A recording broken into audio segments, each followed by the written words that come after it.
Ordnance loading, weapon strip, and drop ship prep details will have 7 hours. Now move it, people!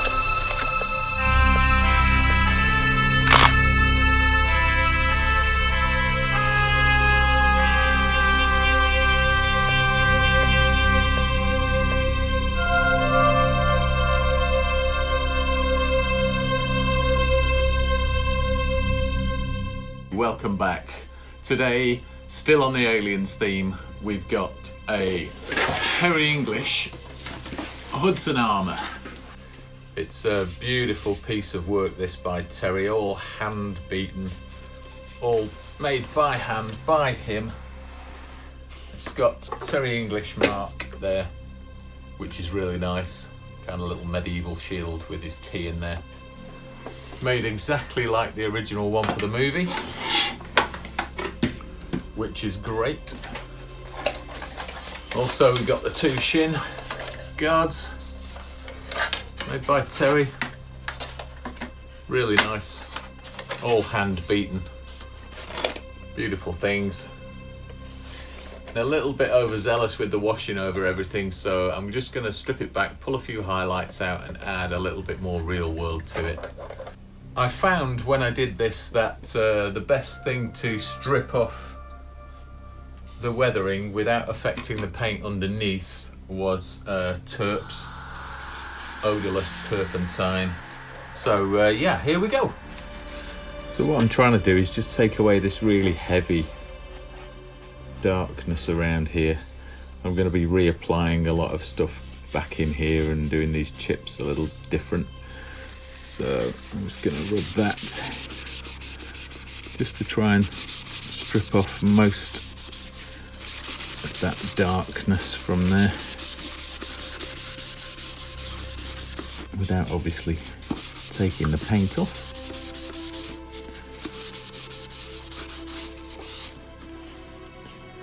Alright, that's got rid of most of that around there. It's left a little bit in there, which is perfect. I'm happy with that.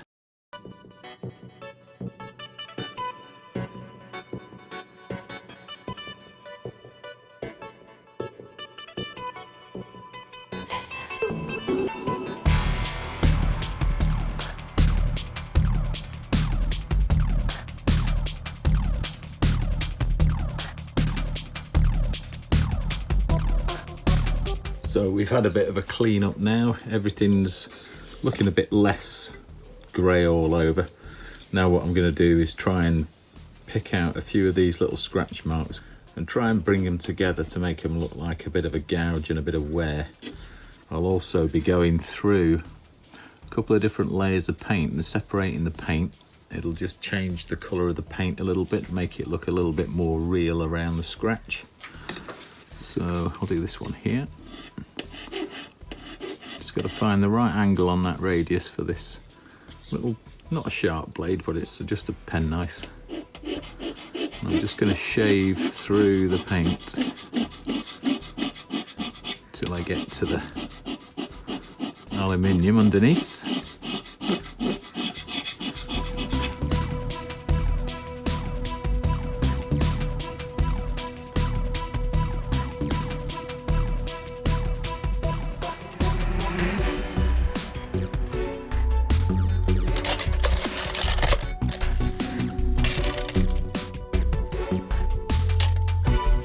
Now, as you just saw, I've been throwing this thing at the gravel. That's exactly what I'm after. Now what I'm going to do is airbrush darkness around the main scratches, and then come back and I'll embellish it and finish off a couple of these scratches with whatever details that I need to put in to make them sell a bit.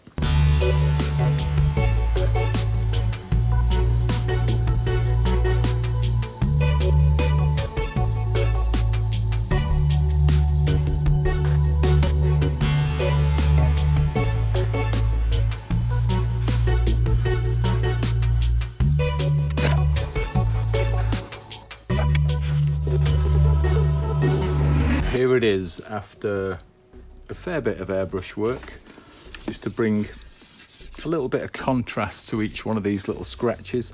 I've tried to match these marks to the movie as best I can.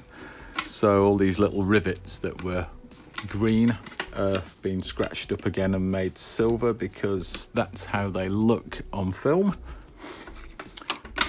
Weathered the buckles, a few little scratches on those. That's from the gravel technique.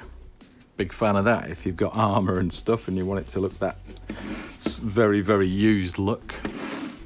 So these shoulder sections appear slightly darker in the movie, so they've had a secondary hit with a little bit more of the weathering to knock them back a shade compared to the rest of it.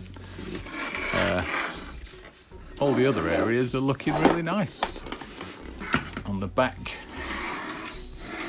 it's got all the various bits, contents under pressure, disposed of properly. Brilliant. When they made these, they gave them all to the actors, and each actor put his own little bits of graffiti on it and stuff, so they are quite personalised to the character by the actors, so God bless him. Did a good job with this, contents under pressure. And yeah, basically given it a bit more of a real world look, I hope. So there it is, Aliens armour, just with a slight redressing. I'm going to put all the other strapping back on it now, but I thought I'd leave that off just to show you what I'd done. And there it is. There you have the complement. Pulse rifle, gear, fantastic.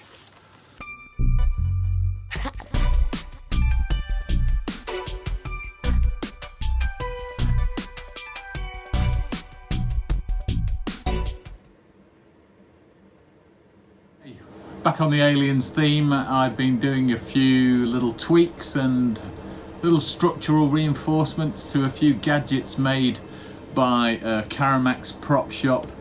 So if you're interested in any of this stuff, have a look on Facebook for Caramacs props, and yeah, you'll do all right. So we've obviously got the pulse rifle that you probably saw in a previous video. It's a gas-powered airsoft version. And the reason that it's back on the bench here is because I've made a new foam insert for this box. The old one just kind of plucked out and went all horrible. So this is lovely. Had a few different things to do with that. There's a video on that. You should check it out if you want to see.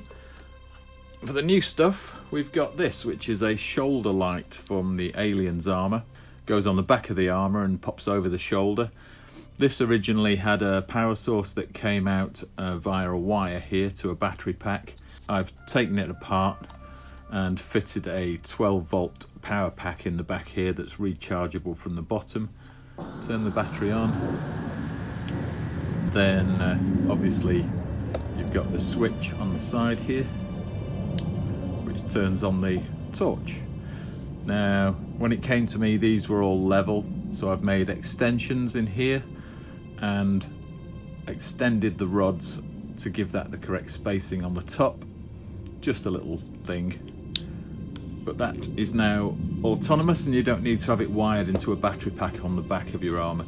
We've got this thing, which is the motion tracker from Aliens, all original parts as far as I can tell.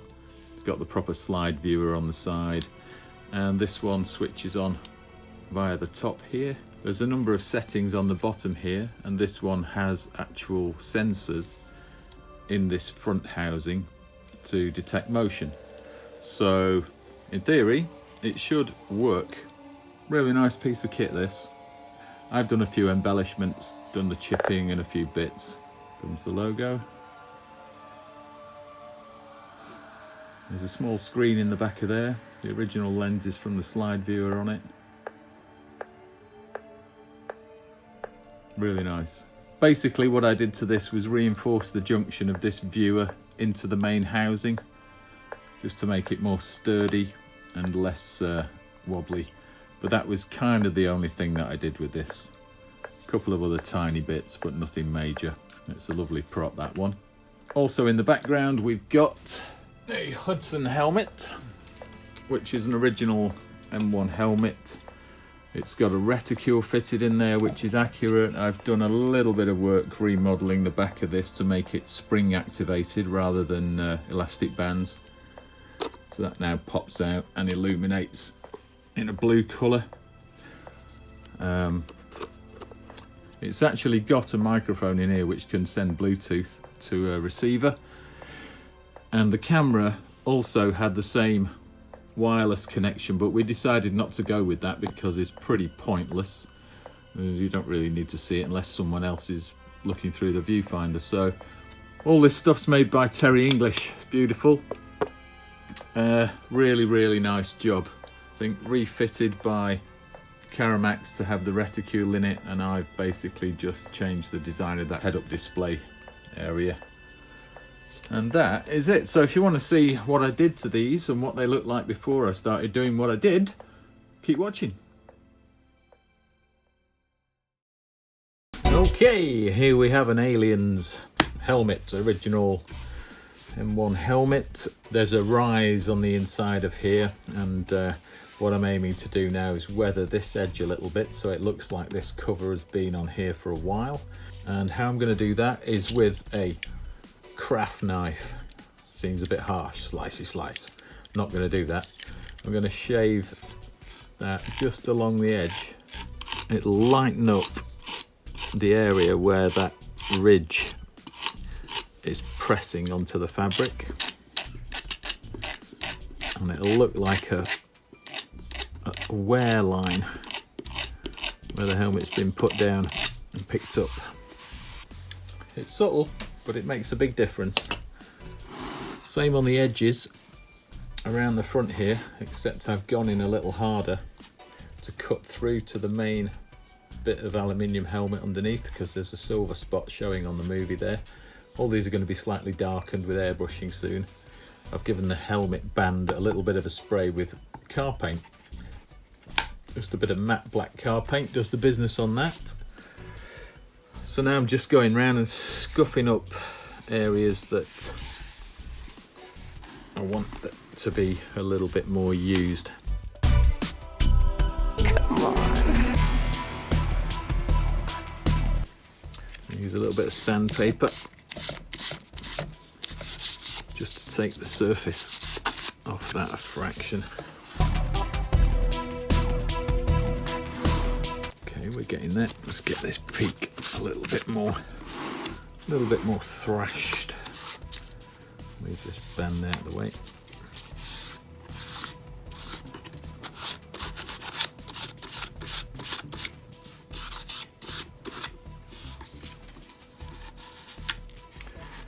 Okay, we're getting there. And then on this side here, there is this little wee jobby camera that is going to be fitted in there. So that is now my next job on this helmet, to get that in place. The camera's on, needs a little bit of a touch up around here in a couple of spots, and it needs weathering back as well. But first of all, what I'm going to do is just knock back the material a little bit to give it some kind of age, because it all looks scuffed but new, so I don't want that. So here we go with a little bit of dirt colour, which is dark brown and black mixed together, Tamiya, and a lot of thinners in it. So this is more like a dye really, and all I'm intending to do is darken up these edges that have been frayed to make them look a little bit more like actual abuse.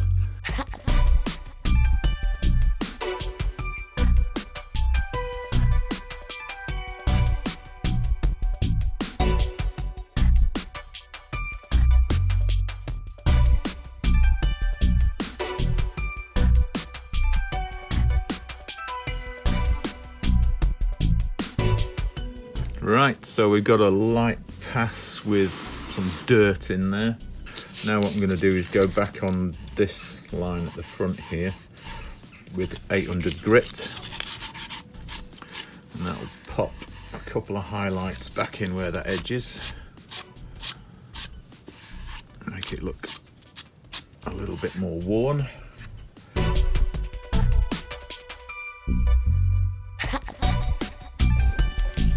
So these top sections here, they've been darkened a little. I'm just going to pull the highlights back up on those. There's a real high spot just here on this main seam that I'm going to So we've got the shoulder light assembly here, goes on the back of the main body of the Armour. So first thing to do really is just put silver on some of these edges, just like that, concentrating on the corners and a couple along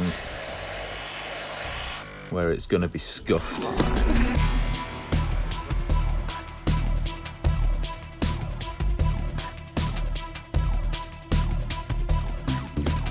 You can see I've just randomly put some surface stuff on there, on the edges. Just random. I'm not doing the whole thing, and I don't want it to look super graphic. I want it to look more real world, so everything's pretty random on here. Some corners have got it, some corners haven't. Now I'll be adding the masking fluid to that, and then going in with the same colour-ish that I've had mixed to match the pulse rifle.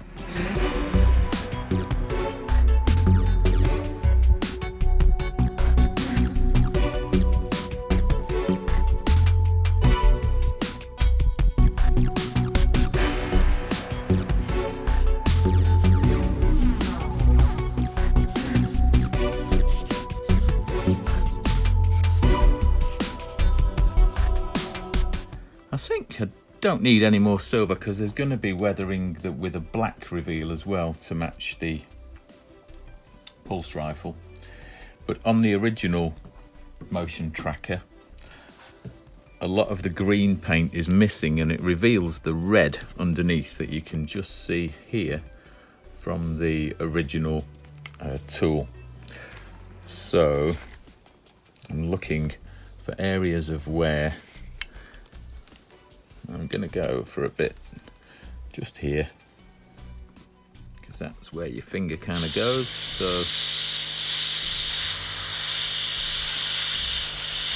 just going to do that edge and a little bit on that edge there. These are the areas that I'm going to hit with the masking fluid shortly. Adding little bits on the corners. Looks a bit ragged, but we don't care because all this is going to be pretty much hidden.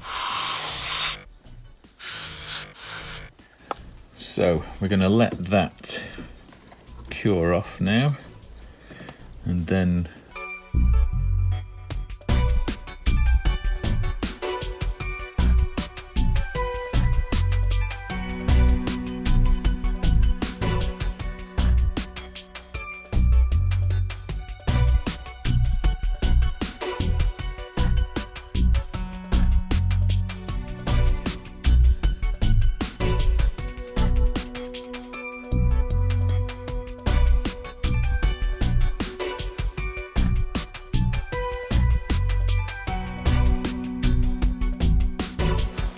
right, so we've had a lick of paint on here now. I'm just going to start wiping off some of the masking fluid just to reveal a few silver edges.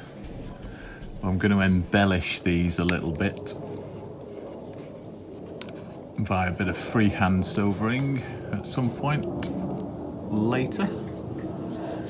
But for the time being, just going to see where I can get those paint chips all nicely done.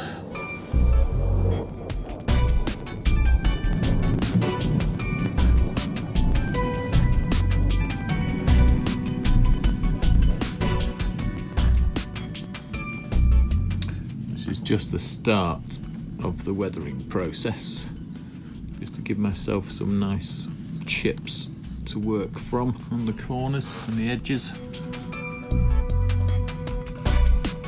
Masking fluid method works really well because it gives you a little bit of relief on the paint, so it actually looks like it is chipped off the surface.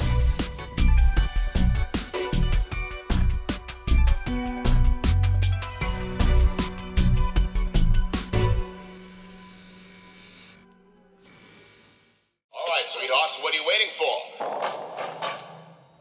Right, let's do a quick pulse rifle comparison. The shape of the two grips is wildly different. The original on the custom is much squarer and less rounded than the Snow Wolf. Also, the magazine count is different. You can see on the custom one that it's a black face, and on the Snow Wolf you can clearly see the illuminated figures there even when it's switched off. The magazine thickness is also considerably different. It's a lot thinner on the custom one, which uses a HGC shroud. Subtle changes in the shape and the size of these flat panels over the top of the spas cage. And where the magazine radius is into the bottom of the spas cage is completely different. I'll let you look at these for a couple of seconds before I cut to the next shot. So we've got the magazine on the custom version here coming out, which is a Thompson Airsoft inside this one. And you'll notice that the two little locating tabs on the mag stay on the actual shrouds, which is actually exactly the same as happens in the movie. It pops back in there really nice and solid. No creaking, everything's really, really nice and slick. Feels like a proper mechanical junction, if you know what I mean. If I give the thing a twist, you'll hear what sort of creaking we get from this one.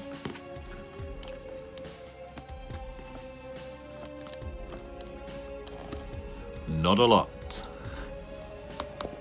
And it actually sounds really nice when you tap it. Got real metal, really nice solid fiberglass shrouds. So here's a close-up of the Snow Wolf counter. You can see the figures all in there illuminated by the daylight. And when we pop the mag out of this one, it's a completely different story. Just in the bottom there's a little switch which turns on the counter. And as you can see in daylight, when it switches on, it really is difficult to see. There just isn't a lot of definition to the figures, and even if I shroud it with my hand to keep the light off, it's still fairly illegible. When we pull the mag, you can see the counter on this one is way more legible in daylight with a dark black background. From Caramacs props, nicely done, James, top job. I mean, it's so much nicer to look at. It definitely adds a little bit of professionalism to the build, you know. So let's crack the mag out and turn this one off.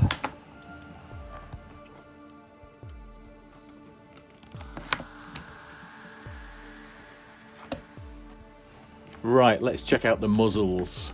We've got two different ones, an 8-hole version and a 10-hole version. They're both fairly accurate to any of the props. There is a Hero 10-hole version, live fire, and there's a lot of 8-hole versions that were stunt replicas. So this is the 8-hole Snow Wolf vent at the front, which is relatively accurate, and especially now it's used in the new Alien Earth series, it is actually canon. But anybody who wants a real replica of the originals is going to go for the 10-hole, which is the custom version on the left. And you can see the muzzle blocks at the front are completely different. This has got a little logo in it, the circle and the other two circles above and below. That's canon for the 10-hole version. This one has the original pump grip. And on the front of the 8-hole version, we have a different design which doubles up as a little cover which swivels open and lets you access the battery, because this is an electric airsoft as opposed to the gas airsoft which is in the Hero replica. Right, let's have a look at the cages.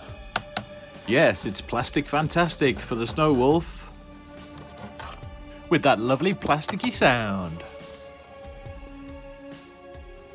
Obviously, with the real Spats cage, you get none of that. You get this lovely shiny piece of metal which is tarnishing well. So let's have a look at the back end. You can see these two are wildly different. There's a lovely radius over the top on the HGC shroud on the Hero 10-hole version, and on the Snow Wolf we've got this really kind of weird square back end. And we can see all the clips that hold the shrouds together are actually metal and screwed into the shrouds with little real screws. And on the Snow Wolf version we've got no clips at the back, and we've got this weird cast piece which screws on from the bottom to hold the shrouds together. Yeah, not quite as elegant. And we've got the sliding pump grip on the plastic Spas cage with no real mechanism inside it, and sounds a little bit meh. Whereas the Hero, because it is an airsoft pump action shotgun. Sounds brilliant. And just a couple of the subtle differences in thickness of the magazine and shape where it goes through the bottom of the shroud into the spaz cage. And obviously on the Snow Wolf, there is no trigger for the shotgun. And I spent a bit of time reshaping the front of this shroud to get that lovely little gap at the top of that metal piece. And obviously when you pull the trigger. So here's the Snow Wolf magazine coming out. It's a two-part thing, because the side clips come off with the base plate on this, and yeah, it's a little bit iffy here and there. It's definitely nowhere near as nice as the gas-powered Thompson, and it's all creaky and it makes a load of noise.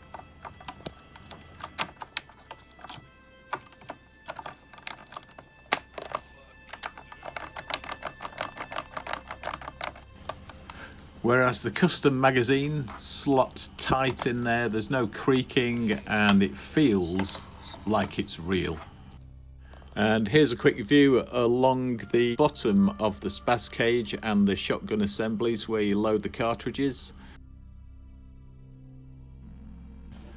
So there you go.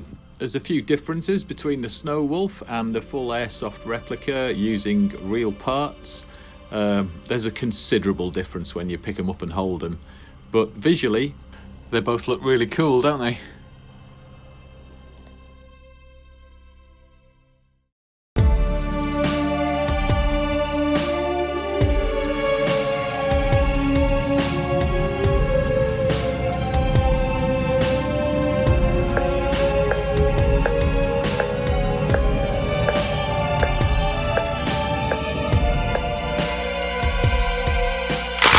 You'll see the display rotates at 18. It's over in the left there. Is there anything around this side? Whoa, he's gone. Where's he gone? Spun right round to 180. There he is. That means he's right on top of us, man. It's definitely tracking. A bit down, there he is. 1, 0. He's gone.